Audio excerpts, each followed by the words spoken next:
Hello and Jai Hind to all. I hope आप सबकी तैयारी अच्छी चल रही होगी। फेस्टिवल टाइम आ गया है, तो प्लीज़ इस टाइम का थोड़ा सा यूटिलाइजेशन ढंग से करना, बिकॉज मेंस के लिए भी अब कुल 1 मंथ ही बचा है। I think around 3rd December HCS main start हो जाएगा। सो ये लास्ट एक लैब बचा हुआ है नवंबर का, इसको बहुत इफेक्टिवली यूज़ करना है आपको। प्लस अगेन सेइंग, जो मैंने सबसे अपनी फर्स्ट क्लास में कहा था कि प्लीज़ अपना Hindi subject plus this English subject, इसको बहुत स्ट्रांग रखना, बिकॉज हिंदी इसमें गेम चेंजर होगा, प्लस द ऑप्शनल वन। इसके अलावा जो जीएस का है, जीएस के हम लगातार क्वेश्चन हर रोज एक क्वेश्चन डिस्कस कर ही रहे हैं, एंड आई होप आप सबकी तैयारी अच्छी चल रही होगी। जीएस में फिर भी स्कोर आप लास्ट में देखेंगे तो ऑन एंड ऑफ सबके नंबर आसपास ही होंगे। जो गेम चेंजर यहाँ पर होगा HCS मेंस को लेके जाएगा, वो हिंदी लेके जाएगा और ऑप्शनल सब्जेक्ट लेकर जाएगा, as I said in my first class. So let's proceed.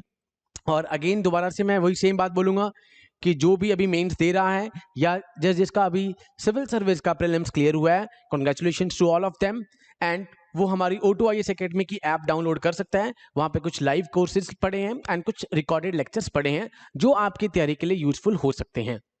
सो आज का हमारा जो नेक्स्ट क्वेश्चन है वो है, जो बहुत कंट्रोवर्सी चलती रही इन द मार्च, जब हमारे रविशंकर प्रसाद जी, जब तक उन्हें IT मिनिस्टर से नहीं हटाया गया था, उसके बाद 26 मई 2021 को उन्होंने नई गाइडलाइंस लेकर आए एंड उन्होंने कहा कि जो भी इंटरमीडिएरीज हैं, लाइक व्हाट्सएप हो गया, हमारे पास फेसबुक हो गया, एंड मोस्ट कंट्रोवर्शियल ट्विटर ने यहाँ पे कंट्रोवर्सी क्रिएट करी, एंड इन सब को ओबे करना पड़ेगा इंडियन कॉन्स्टिट्यूशन। अगर यहाँ पर इनको रहना है, जिसको इस अपने प्लेटफॉर्म्स को चलाना है, तो इनको इंडियन कॉन्स्टिट्यूशन के हिसाब से ही चलना पड़ेगा। Clear one. एंड ये सवाल क्यों उठा? बिकॉज बहुत सारी बीच में कंट्रोवर्सीज होनी स्टार्ट हो गई थी, कुछ गलत इमेजरीज आनी स्टार्ट हो गई थी, प्लस मिस इन्फॉर्मेशन फैलने लग गई थी, हैटेड इन्फॉर्मेशन फैलने लग गई थी। Then the government came with the IT intermediary guidelines and digital media ethics code rules 2021 news में था, तो एक्सपेक्ट कर सकते हैं कि इस बार पेपर में ये आ सकता है। प्लस सबसे पहला सवाल तो यही उठता है कि गवर्नमेंट के पास ये पावर है भी कि रूल्स को चेंज करने की? नहीं, that is the right one. IT act जो है उसका सेक्शन 87 जो है वो गवर्नमेंट को पावर देता है कि वो कभी भी रूल्स रेगुलेशंस को चेंज कर न्यू IT रूल्स के साथ आ सकती है। So first of all you should know कि गवर्नमेंट के पास ये पावर कहां से डिराइव कर रही है government? Section 87 of IT act 2000। Important is 2000। Clear one. IT act पे भी आपको एक क्वेश्चन आ सकता है अलग से, कुछ 100 नंबर का, क्योंकि इस बार 7.5 नंबर का क्वेश्चन आ सकता है, बिकॉज इस बार 200 नंबर का है, तो मे भी शायद क्वेश्चंस जो हैं वो बढ़ सकते हैं। Clear one. सो यहां पर है objective of new IT intermediaries. First पता हो आपको इंटरमीडिएरीज क्या होता है? ये दो तरह की होती हैं, ये भी हम करेंगे, the regular one and second is the social one, significant one. Significant one जिससे 50 लाख से ज्यादा जिसके व्यूअर्स होंगे, उसको यूजर्स होंगे, उसको कहा जाता है सिग्निफिकेंट वन। ये हम डिस्कस करेंगे। And digital media ethics code 2021, 26 मई 2021 को ये आ गए थे। एंड क्या रीजन थे? बिकॉज कंट्रोवर्सी हो रही थी, इससे पहले अराउंड 2011 में भी रूल्स आए, उसको रिप्लेस करा गया। सो सेम जैसे हमने करा था नेशनल एजुकेशन पॉलिसी, वो थर्ड टाइम अभी आई गई, रिप्लेस करा लास्ट पॉलिसी को 86 के बाद, तो हम एक्सपेक्ट कर सकते हैं NEP पे question, and on the same line हम IT एक्ट पे भी क्वेश्चन इस बार एक्सपेक्ट कर सकते हैं। So first this IT rules, इसका हल्का सा एक इंट्रोडक्शन पार्ट आप स्टार्ट कर सकते हैं कि IT रूल्स का बेसिक एम क्या है। They aims to provide empower ordinary users of social media and over the top platforms. यहाँ पर आपको पता होगा ये बहुत चला ही है, नेटफ्लिक्स हो गया हमारे पास, Amazon प्राइम हो गया, ये सारे OTT प्लेटफॉर्म्स हैं, ये आजकल सबसे ज्यादा OTT प्लेटफॉर्म्स ही न्यूज में रह रहे हैं। with a mechanism for redressal and timely resolution of their grievance with the help of grievance redressal officer who should be the resident in India. Most important is resident in India.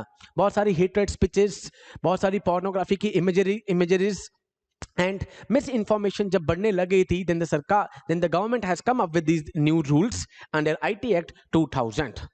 Clear? अब यहां पर इससे related आप बीच में एक case भी coat कर सकते हैं, मैंने जस्ट यहां पर पहले बता दिया, बट इस केस को आप कहीं ना कहीं एक बेस लेके कर सकते हैं कि गवर्नमेंट के पास पावर्स आ कहां से रही हैं। Now the famous case, because जैसे हमने जम्मू कश्मीर किया था उसमें हमने पूना वाला केस किया था कि जितने आप केस डालेंगे तो केस से क्वाइट ऑब्वियस आपके थोड़े से मार्क्स इसमें इनहांस हो जाएंगे। अब इसमें फर्स्ट केस तो हमारे पास है, इमिनेंट केस इज द प्रजा वाला केस। प्रजा वाला जो केस था वर्सेस यूनियन ऑफ इंडिया, इसमें it order the government to frame the necessary guidelines और SOP standard operating procedures and implement them to implement child pornography, rape and gang rape imageries, videos and sites in content hosting platforms and other application। इसको government ने frame भी किया था when these rules were coming। तो आप इसको as it is frame कर सकते हैं अपने आंसर में, आपका आंसर क्वाइट ऑब्वियस है। as compared to the other आपका आंसर एक अच्छा बनेगा। सेकंड इज द तहसीन पूना वाला 2018 केस, रीसेंट केस था ये। तो supreme court gave the government full freedom to stop or curb dissemination of irresponsible and explosive images on social media platforms which have a tendency to incite mob violence and lynching of any kind। Clear? इन दोनों cases को आप coat कर सकते हैं, आपका answer थोड़ा सा और अच्छा बन जाएगा। क्लियर? जैसे मैंने आपको आर्टिकल 370 में करवाया था कि आर्टिकल 370 को यूज कर कर ही आर्टिकल 370 को चेंज कर दिया सरकार ने, ठीक है, एंड कॉन्स्टिट्यूशन में कोई भी अमेंडमेंट की जरूरत हमें नहीं पड़ी। तो यहां पर आप ये दो केसेस को कोट कर सकते हैं। क्लियर? नाउ सबसे पहले जस्ट फॉर इंफॉर्मेशन पहले आपको बता दूं कि ये एसएमआई जो हैं, सोशल मीडिया इंटरमीडिएरीज, ये कितने टाइप की होती हैं? ये दो टाइप की हमारे पास होती हैं। One is the regular one जिसे आरएसएमआई कहते हैं, एंड सेकंड जिनके लिए भी रूल्स लेकर आए हैं maximum rules, that is the significant social media intermediaries. अभी तक जितने भी ये इंटरमीडिएरीज हैं उनको सेक्शन 79 में इंडेमनिटी मिली हुई थी, एक लीगल प्रोविजन मिला हुआ था कि अगर कोई ए से बी पे इंफॉर्मेशन जा रही है एंड यहां पर कुछ भी इंफॉर्मेशन मिस इंफॉर्मेशन चली गई या कुछ और गलत, तो यहां पर जो ये इंटरमीडिएरी है, फॉर एग्जांपल व्हाट्सएप, वो रिस्पॉन्सिबल नहीं होगा। एंड इवन इंक्रिप्शन है, एक कहावत है, WhatsApp even can not see WhatsApp. Clear one? तो यहां पर सेक्शन 79 में यहां पर इंडेमनिटी मिली हुई थी, एक लीगल प्रोविजन मिला हुआ था, बट सरकार ने कहा है कि जो न्यू गाइडलाइंस हैं अगर आपने उसको फॉलो नहीं किया तो आपका ये सेक्शन 79 भी यहां पर जो सेक्शन 79 में जो आपको लीगल प्रोविजन मिला है इसको भी चैलेंज करा जा सकता है। अभी तक ये कहा था कि ए टू बी जो मिस इंफॉर्मेशन जा रही है या कुछ भी गलत इंफॉर्मेशन है तो इसमें जो पार्टी होगी, इंडिविजुअल पार्टी, वो रिस्पॉन्सिबल होगी, इंटरमीडिएरी बीच में रिस्पॉन्सिबल नहीं होगा। But now first of all आपको ये पता हो दो तरह के होते हैं। नाउ द अनदर क्वेश्चन कि एसएसएमआई कौन होता है जिसकी 5 मिलियन से ज्यादा या 50 लाख यूजर से ज्यादा होंगी, known as the significant social media intermediaries. Clear one? Now appointment of officers, कि ऑफिसर्स की कैसे अपॉइंटमेंट होगी इसमें। यहां पर सिंपल क्वेश्चन पूछा है इसने कि व्हाट आर द ऑब्जेक्टिव्स। आप इसमें एक इंट्रोडक्शन पार्ट दे सकते हैं एंड उसके बाद एक रूल्स रेगुलेशन डाल सकते हैं, ये दोनों केसेस को डाल सकते हैं, कोट कर सकते हैं कि इस केस को मद्देनजर रखते हुए government has come up with this guidelines because this case give the power to the government to frame rules, new IT rules. Clear?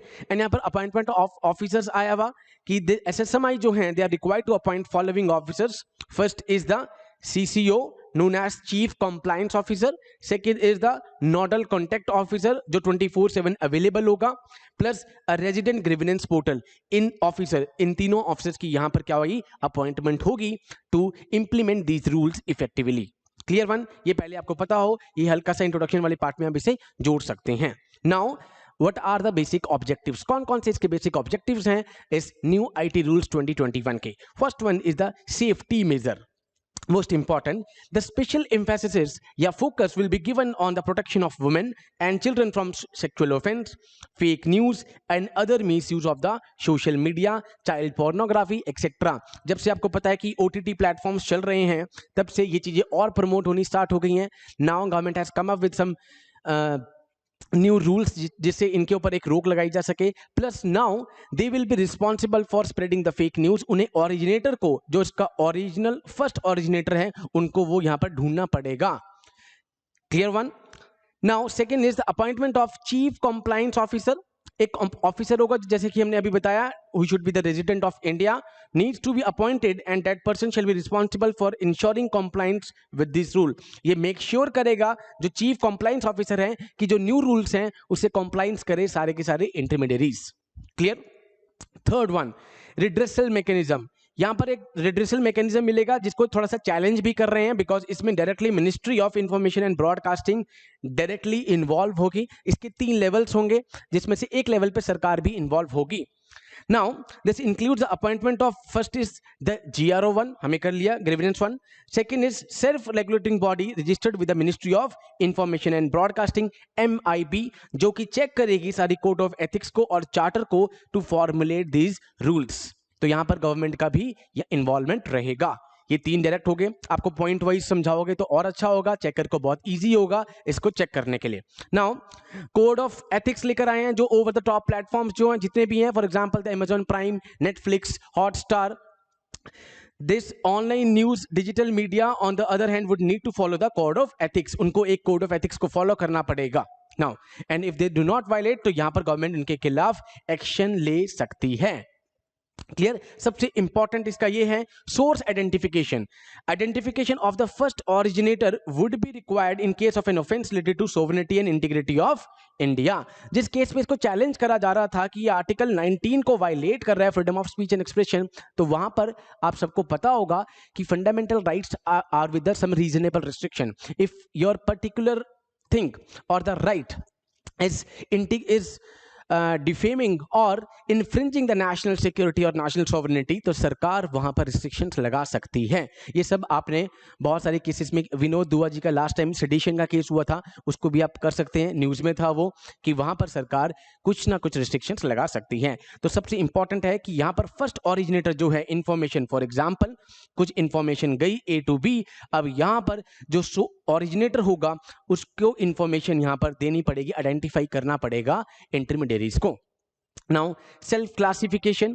OTT platforms would be called as publisher of online curated content under the new rules. इनका ये नाम होगा. They would have to self classify the content into 5 categories based on the age and parental locks. यहां पर locks लगाने पड़ेंगे उन्हें about 13 और हायर के लिए. Clear one. यहां पर पेरेंटल लॉक का सिस्टम आया गया है. And they have to include age verification mechanism for the adults. For example A आपने देखा होगा. अब यहां पर सेल्फ क्लासिफिकेशन करनी पड़ेगी. 5 तरह की क्लासिफिकेशन कहा है, प्लस एक पेरेंटल लॉक का है कि उन्हें पेरेंटल लॉक लेकर आना पड़ेगा. नाउ सेकेंड, हर कंप्लेंट 15 दिन के अंदर एड्रेस हो गई. अगर वो 15 दिन के एड्रेस अंदर नहीं एड्रेस हुई तो एक सेल्फ रेगुलेटरी बॉडी होगी जो इस्टेब्लिश की जाएगी. एंड नाउ इस बॉडी में कौन कौन मेंबर होगा? Will be headed by retired जज of the supreme court, high court और an independent eminent person from the field of media, broadcasting, entertainment, child rights और एनी रेलेवेंट फील्ड. इनमें से एक यहां पर क्या होगा? इसको हेड करेगा सेल्फ रेगुलेटरी बॉडी को.